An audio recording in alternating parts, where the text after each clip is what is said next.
Hello, everyone, and welcome to Overview of Human Resource Functions. Today, my friends, we are going to go through our first lecture, and we are going to go through really just what is human resources, defining it, and so forth. So we are going to begin with, let me do this first.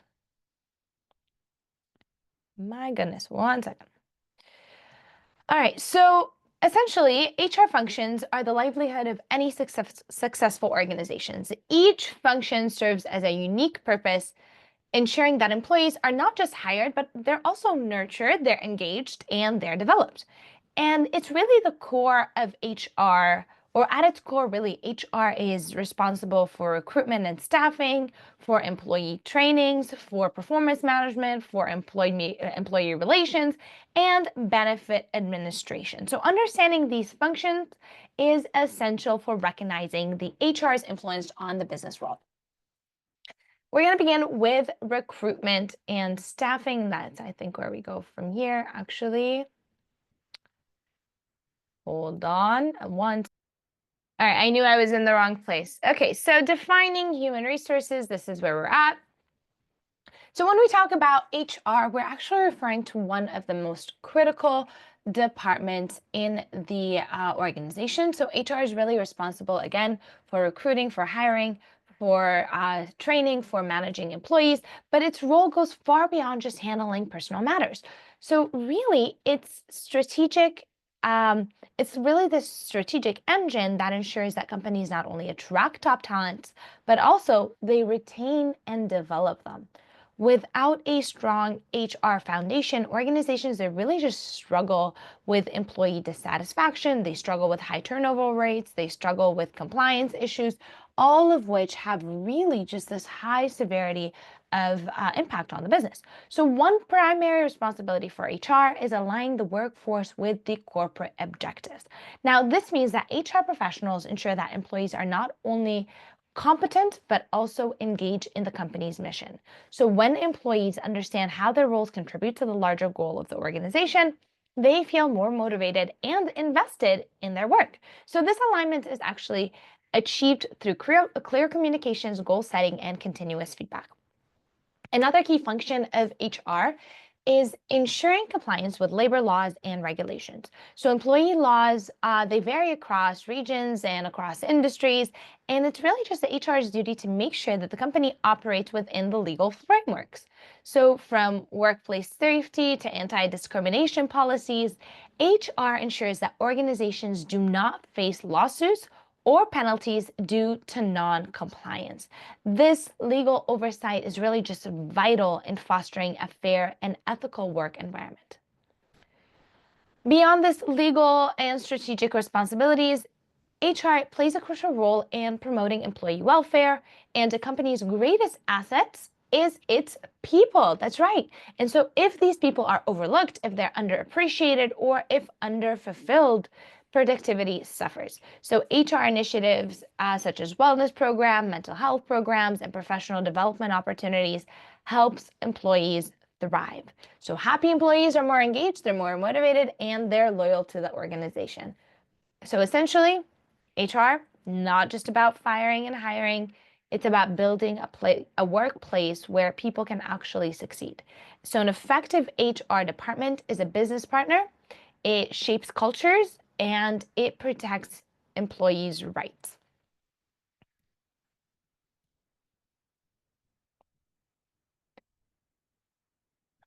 All right, so importance of HR in the organization. Human resources is often seen as this backbone of any organization because it directly impacts productivity, efficiency, and morale of the workplace. So the role of HR, again, it goes beyond hiring and firing.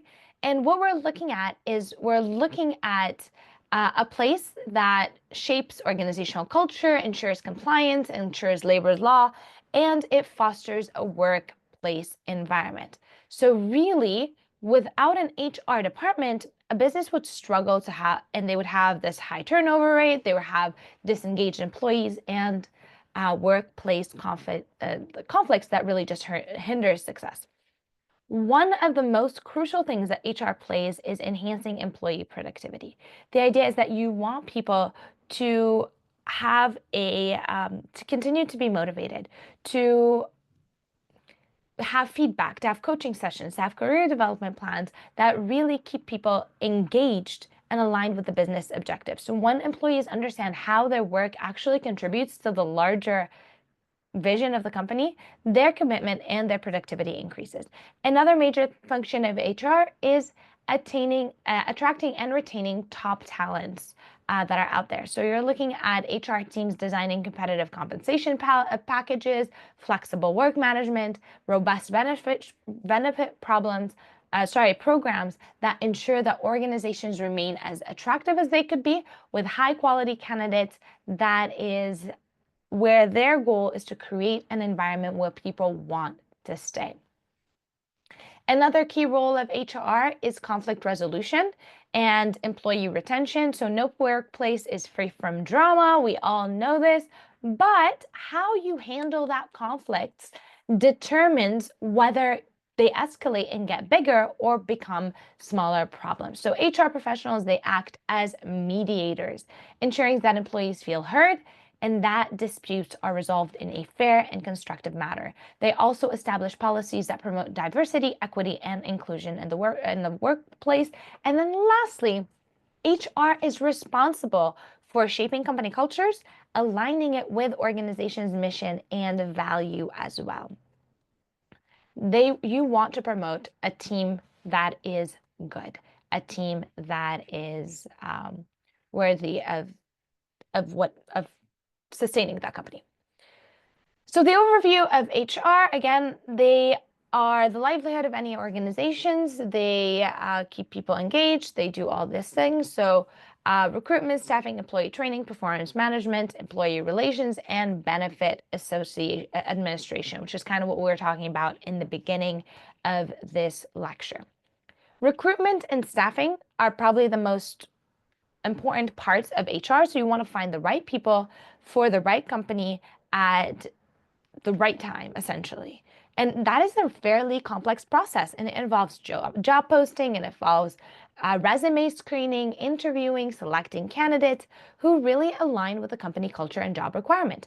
So a well-executed recruitment strategy can significantly impact companies' innovation and efficiency. So if a company hires the wrong person, it leads to wasted time, it leads to financial losses, and potential distribution in team dynamics. Apart from that, we're looking at employee training and development, and a company that invests in its employees' growth will always have competitive advantage. That is the truth. Training programs ensure that employees remain competent and adaptable, and HR should ensure that learning opportunities are available to maximize employee potentials. The other thing that we have is performance management, and that is a key part of HR that directly impacts company success. So employees need regular feedback to understand their strengths and areas of improvement. So you're looking at one-on-one coaching sessions or goal-setting frameworks like KPIs, which are key performance indicators that help employees stay on track. And then HR must also handle underperformance delicately. The idea is you want to provide support rather than simply penalizing the employees.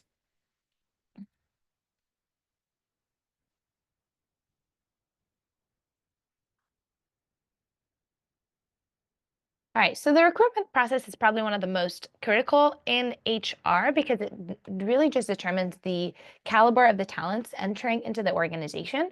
And so a company's ability to attract, assess, and select the right candidates can actually make the difference between success and the stagnation of the organization. So ineffective hiring process, it leads to low retention rates. It leads to low workplace dissatisfaction and underperformance. This is why if you look at companies like Google or Microsoft or all these Amazon, all these huge players, they are really hard to get into, not because they're just the top, but also because their recruitment process is really, really tedious. And the idea is that within those recruitment processes, you are selecting the best of the best, someone that fits exactly into the company culture that will not cause any disturbance. And this is why the process itself is so tedious. So the first step is recruitment is identifying hiring needs. So HR professionals must work closely with the department heads to understand the skills and competencies required for variety or the various types of roles. This involves workplace training, HR forecasts, so future hiring needs based on the company growth and industry trends and other attributions. So once the hiring needs are established, HR moves to sourcing candidates, and this could be done through various channels. That should be things like job boards, recruitment agencies, LinkedIn, career fair, and internal employee referrals. And in today's age, we are looking at AI-driven recruitment tools that allow companies to filter through thousands of applications and find the top talent for them. And the next thing that happens after that is an interview selection process. And a good interview selection process is crucial to determine whether a candidate is the right fit. So we're looking at techniques like behavioral interviews, skills assessment, personality test to evaluate each of the employees that are there.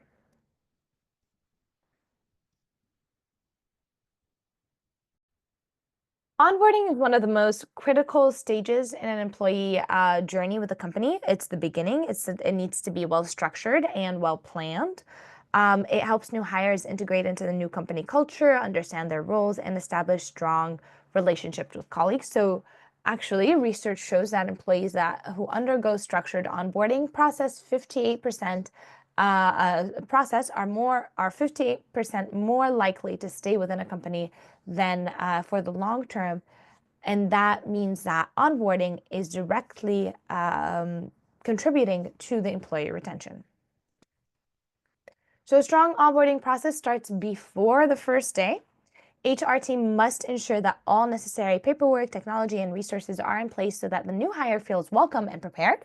And a poor onboarding experience, which is when employees feel lost or unsupported, can lead to frustration and early turnover. So what we're looking at pre-onboarding activities, things like sending welcome email, introduction or introducing the team members, and providing agendas for the first week help ease that transition.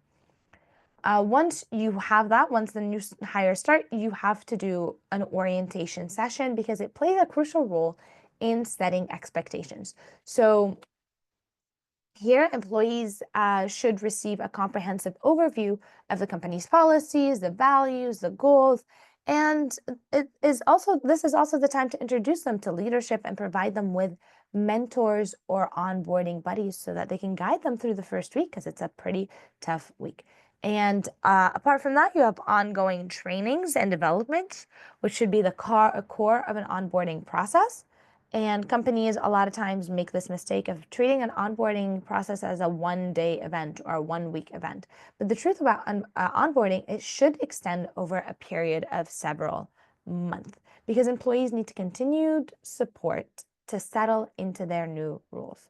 And then ultimately, this well-designed onboarding process is an investment in the long-term employee engagement productivity. And so organizations that prioritize onboarding, they reduce turnover, improve job satisfaction, and accelerate the new hires' performance rate.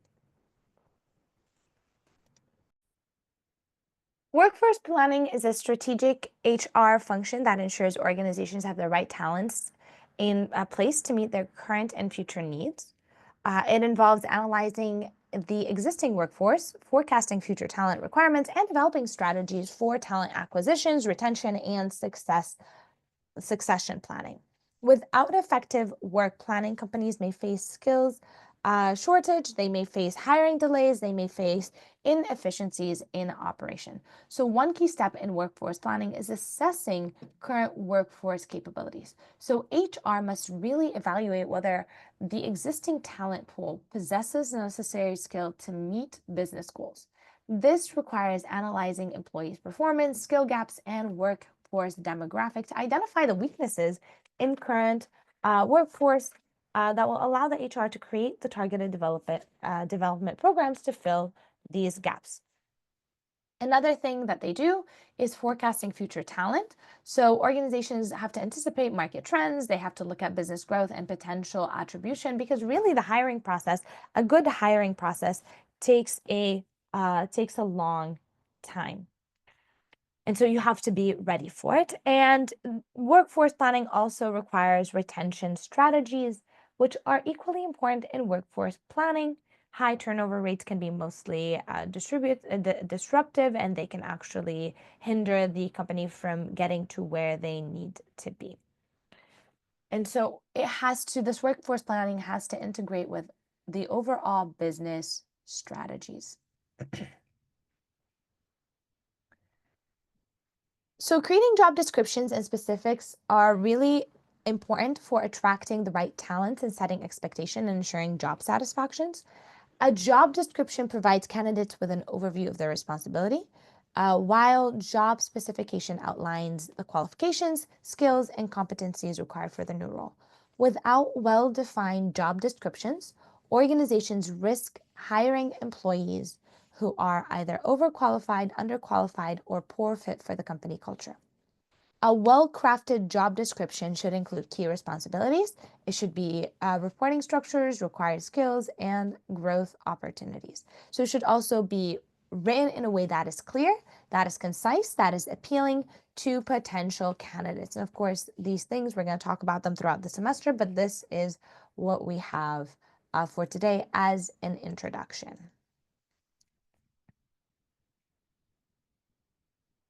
Hmm. Performance management is one of the most critical HR functions because it ensures that employees are working at their optimal level and contributing to business success. So it involves setting clear expectations, providing regular feedback, evaluating employee framework or performance to drive a productive development. So the foundation of effective performance management, it really just lies in setting clear, measurable goals. So employees need to understand what is expected of them and how their work aligned with the company's broader mission. So you want to use frameworks like the SMART goals, which are specific, measurable, attainable, relevant, and time-bound frameworks. So you're setting up these things, you're setting up these goals within this framework that help employees focus on clear objectives and track their progress. You also want to do regular feedback and performance reviews. You should have your feedback be constructive and specific and timely. And your feedback should be real-time feedback systems. You should have coaching sessions. You should have mentorship programs that often help employee satisfaction and retention rates. Performance management also involves identifying underperformance and addressing it appropriately. So instead of maybe putting punitive measures, HR would implement performance improvement plans, or also called as PIPs. And that provides struggling employees with resources, training, and the support needed to succeed. And then the last thing within this section would be recognition and rewards, and those should be integrated into the performance system.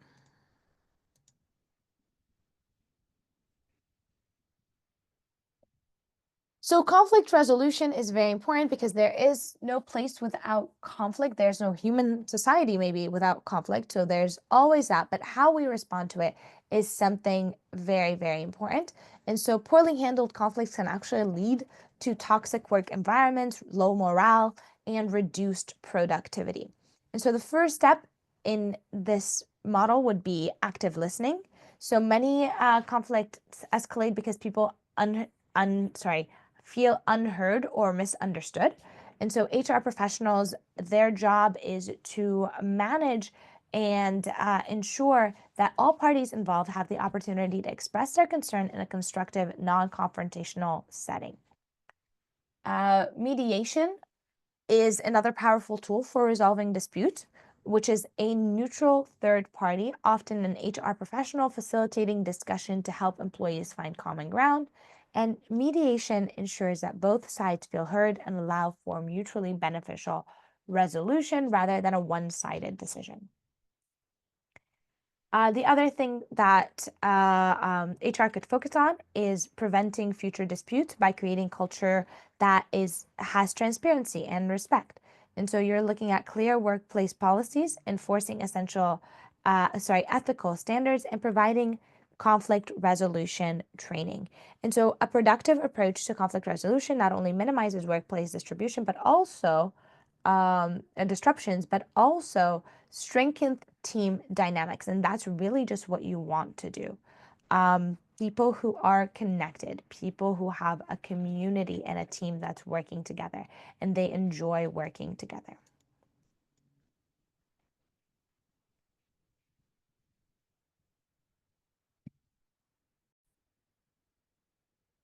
Next up, we have employee engagement. And employee engagement doesn't mean just employees showing up to work. This is not what we want them to do. We want them to be actively involved. We want them to be committed to their roles and to be emotionally invested in the organization, not just for the organization's benefit, but also for the employee's benefit too. So it's a win-win situation. That's what we're trying to create. So one of the key drivers of engagement is meaningful work. Employees want to feel that their contribution matters and that their efforts are making a difference. So when a job roles are structured in a way that allows individuals to apply their skills and talents effectively, they develop a sense of purpose. So organizations can actually enhance engagement by creating these clear goals, by offering professional development opportunities, and by aligning individual roles with larger company objectives. So they can do things like recognition and appreciation when someone is doing something right. They can have opportunities for growth and career development, and they need to foster positive work culture that promotes teamwork, that promotes inclusivity and open communication. So really what we're also trying to do is this work-life balance, flexibility, mental health initiative, all of which contribute to having someone that is having something that is somewhat more aligning with keeping the employees engaged. Workplace culture is just the heartbeat of the organization. It defines how employees interact, make decisions, and contribute to the company's success. So you're looking at a culture that encompasses shared values, beliefs, and behaviors that really just shape the work environment. What you want within a company is a strong, positive culture.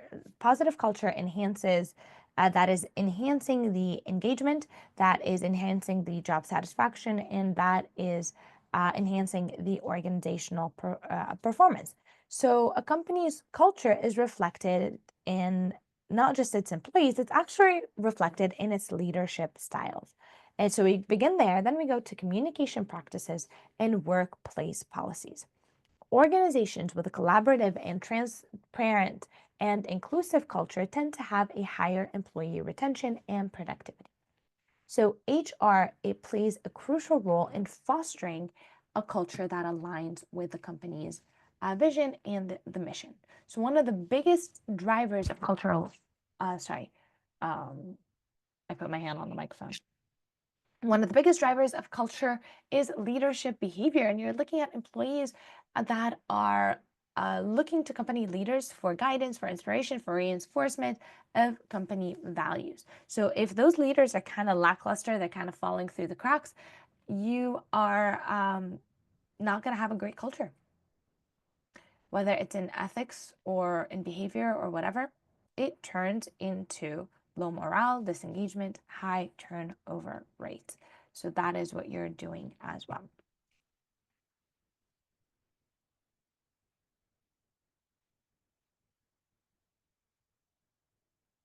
All right, so benefits and compensation is what we're looking at. Let's look at salary structure first and foremost.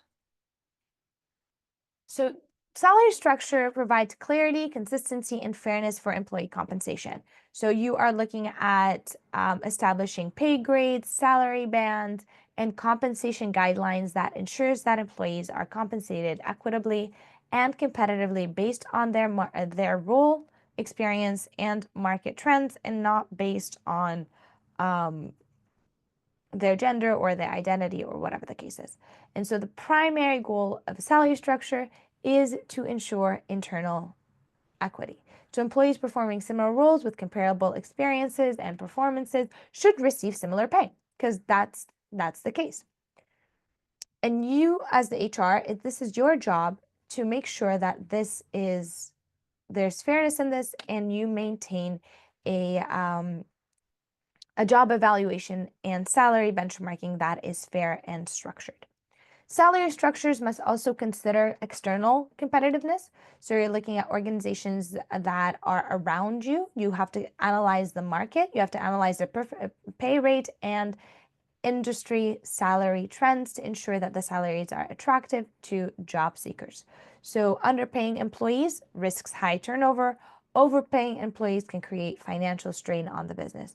So data source so what you're looking at salary surveys, compensation reports, and things like that to help the HR team set a good salary for everyone else.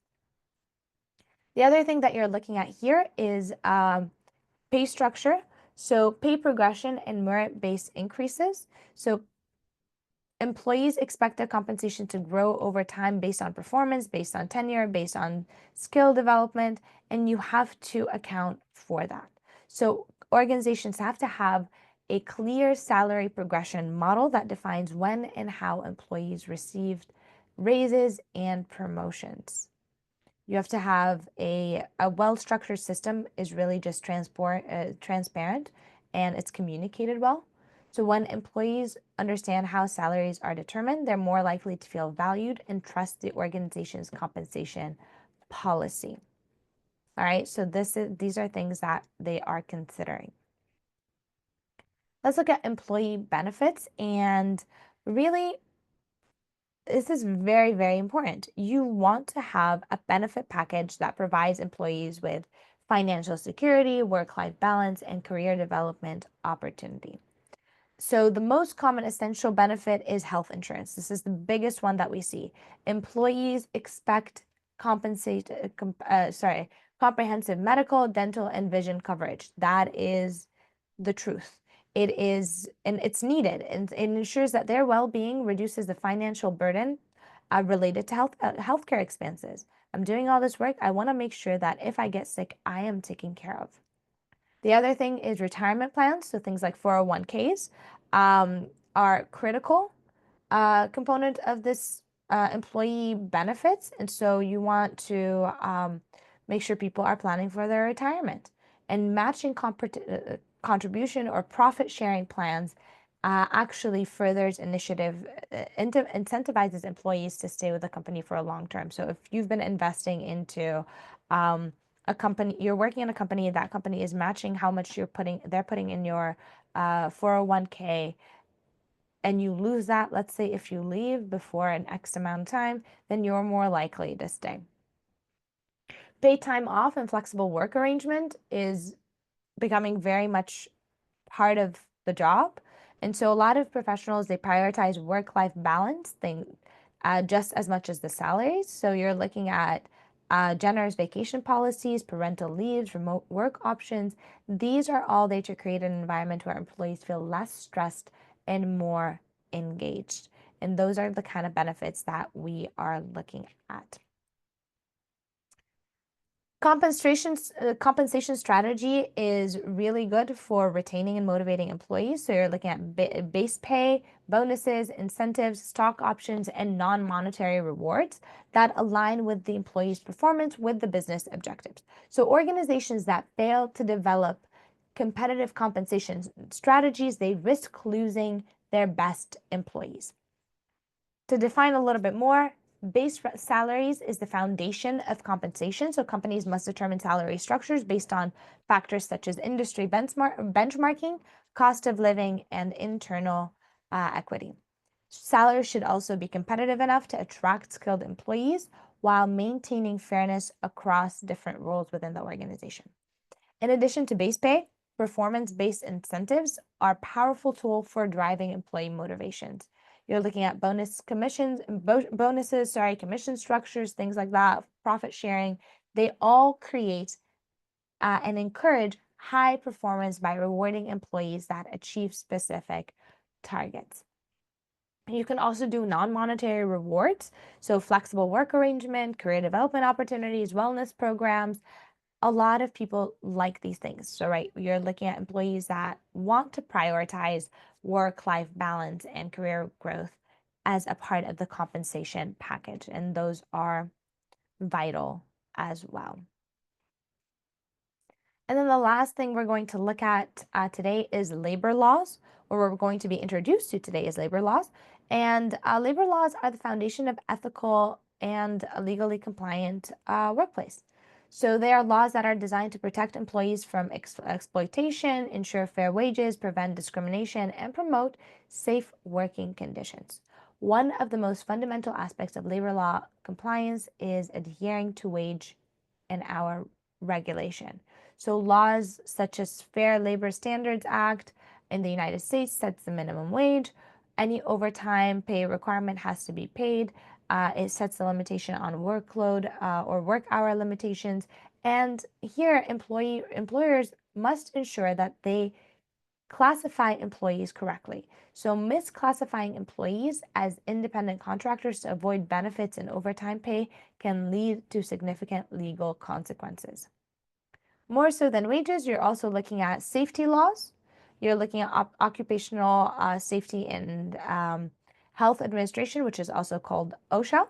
That's for short, but that's what it's also known as. And it mandates that employers must provide a work environment free from hazard. This means that taking the step to prevent workplace injury, implementing proper trainings, and so forth.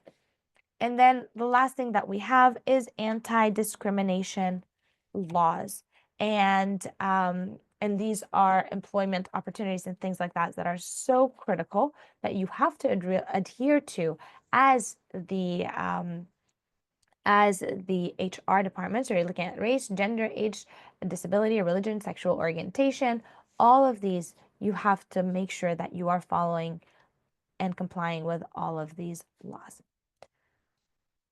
All right, my beautiful people, that is it for this lecture. I know it went pretty quickly, but essentially this is just an introduction. We're going to delve into these areas. We're going to get to know them a little bit more. If you have any questions, please let me know, and I will be here to answer them.